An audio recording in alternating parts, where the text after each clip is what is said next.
About 6 years ago, Ms. Heard made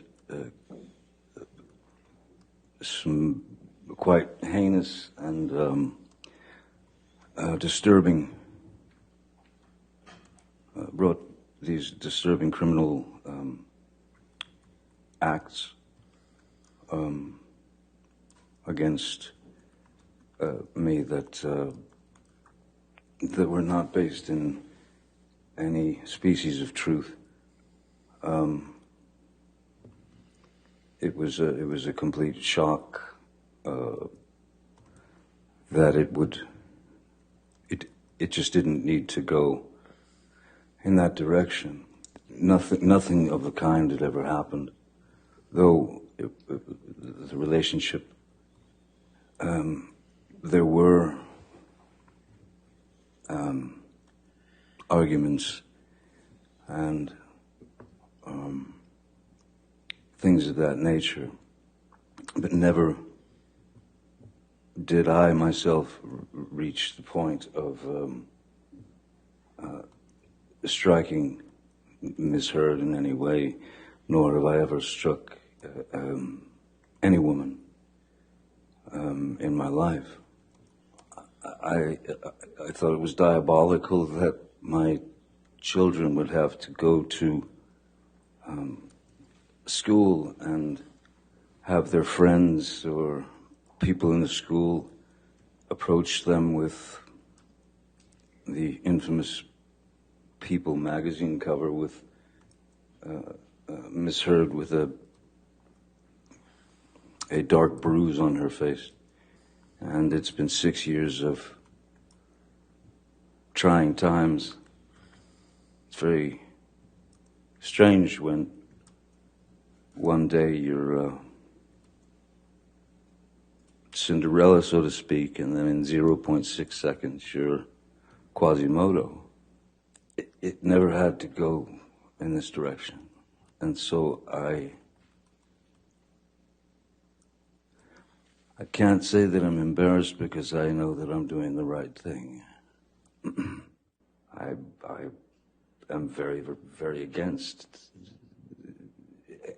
any bullying of any human being, any forced violence, any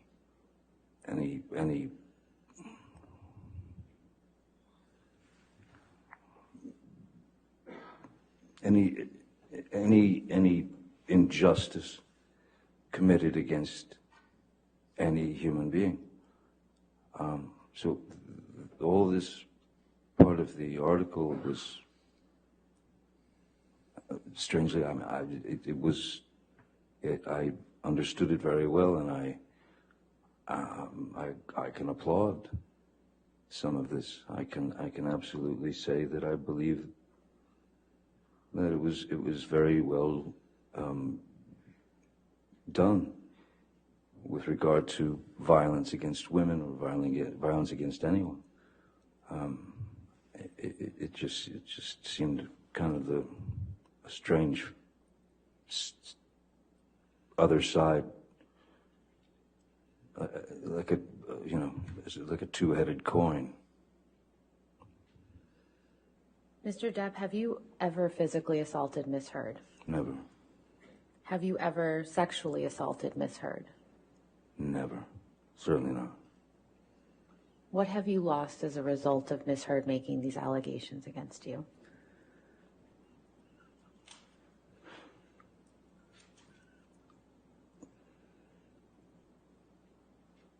Nothing less than everything. Nothing less than everything. Because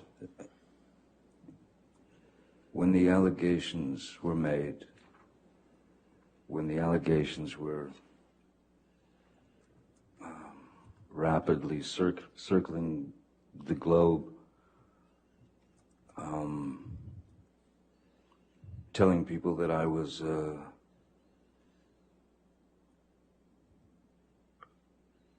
a drunken,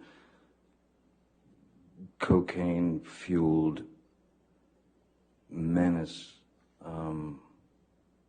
who beat women suddenly in my 50s.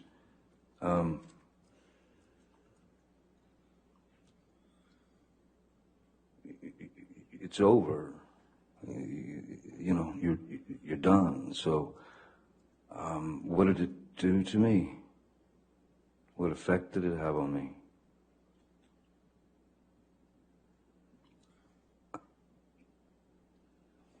I'll put it to you this way.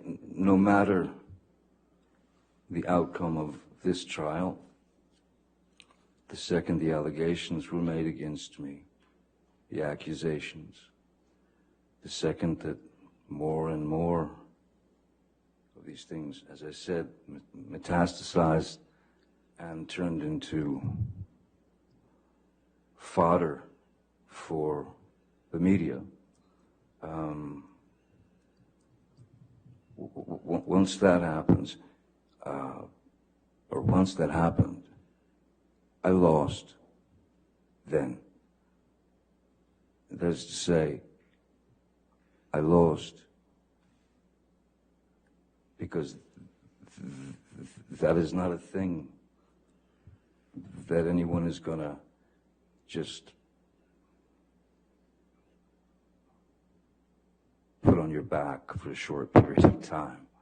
I will live with that for the rest of my life because of the allegations and because it was such a high-profile case. So I lost then, no matter the outcome of this trial. I'll carry that for the rest of my days. And it never had to be that way. It never had to happen. And I don't quite understand why it did in the way that it did.